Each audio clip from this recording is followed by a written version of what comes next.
Let's talk about a couple of policy issues. You call yourself pro-choice on abortion. You call yourself pro-life.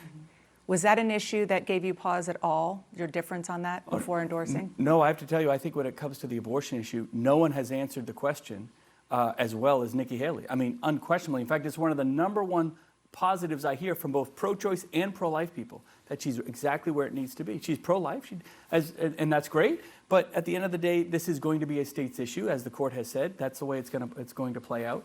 So the idea that you're going to try to claim, well, that Washington's going to fix this and Washington's going to fix that on the abortion issue, I think that Governor Haley understands this is a state's issue now, and states are going to have to, and the voters are going to have more say in that process, as they should.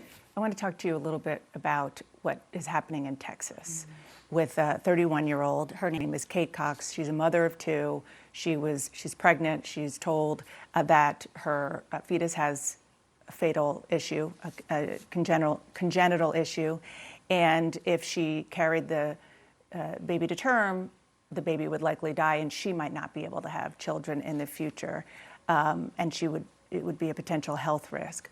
You say that politicians need to humanize this issue more.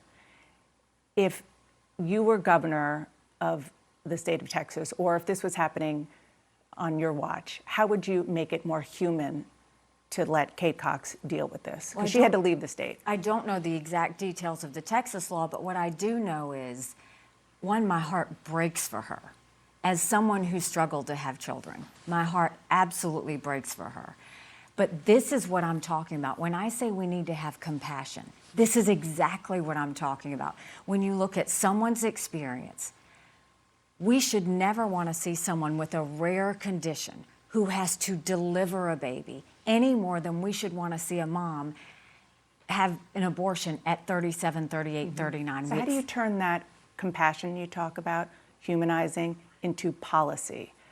Because, just for example, if you have states' rights, which I understand you both believe in on this issue, what do you say to a woman in a state like that who she was able to leave, who doesn't have the means to leave? I think what you're going to see happen in Texas is what you're going to see in some other states that went on the pro-life side, is they're going to go and look at, okay, when you have the exceptions of rape, incest, life of the mother, medical conditions, like Texas had the medical side of it, is they're going to get more detailed on it. They're going to go and say, okay, how can we make sure? And should they? They should. They should look at when the situation between the doctor and the woman sees something that's dangerous, that might prevent her from having more babies or might be damaging to her body or something.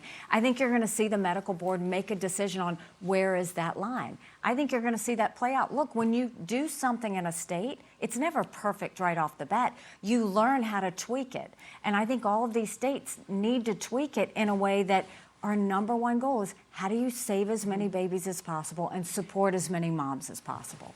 I want to ask a foreign policy question. You saw yesterday the most contentious back and forth between Israeli Prime Minister Netanyahu and President Biden over the question of who governs Gaza when this war is over. The president wants it to be the Palestinian Authority. Bibi Netanyahu says, no, we don't want that. If you were president right now, how would you solve that? Well, first of all, the Palestinian Authority has done a terrible job at leading. We've seen that. And you look at Gaza, and the people that live in Gaza have had to live under the oppression of Hamas, which is a terrorist organization that has ruined that area. Israel doesn't want Gaza. That's not the issue. But Israel doesn't want terrorists on their doorstep either. We need to support Israel being comfortable with who's going to be their neighbors. And you need to make sure that the people of Gaza, the best way to help the people of Gaza is to eliminate Hamas. So if not the PA, obviously not Hamas, then who? How do you do that? I mean, we're going to have to figure this out, right? But I don't think America has to figure this out. I think Israel needs to decide what they want their neighbors to look like. And it's not just Israel. Look at the Arab countries. There's a reason Egypt doesn't want to take any of the people from Gaza, because they don't know which ones are terrorists and which ones aren't. Where are all the pro-Hamas countries? Where is Qatar? Where is Iran? Where are Turkey? Why aren't they taking the people of Gaza? Because they all know the threats of Iran and the threats of their proxies. But every country deserves to know that they can have a secure border and not have terrorists living on there. So it's going to take Israel a while to figure out how they're going to get the Palestinians to find good leadership. But the Palestinian Authority has not been good to the people at all, and they haven't proven worthy. I know that you decided to endorse Ambassador Haley because you think she's the best person for the job. But the fact that she is a woman, was that a factor? No, not the fact that she's a woman, but maybe the fact that she's a mom. She gets the connection better than most I mean, the folks. fact that she Maybe would be the fact first that- female president, was that Yeah, a factor? No, not. I mean, that's a nice line, I suppose. But at the end of the day, it's her connection that I'm watching. It's the feedback I'm getting about that connection. That, I mean, she uses the word humanism, right? She really connects with folks on what their background is. Not just what's your policy. Do you agree with my policy? Where that, like I said, that's peripheral stuff. She wants to know what's going on in your family. What are the barriers? Where has the system broken down? And people, that's a connection. And she looks in the eye. She takes that time to listen. And as I've said, she took the time and has earned the trust of the voters here. And that's exactly how I do it. That's kind of the brand that I try to support here. All the solutions don't happen in the corner office or just in the White House.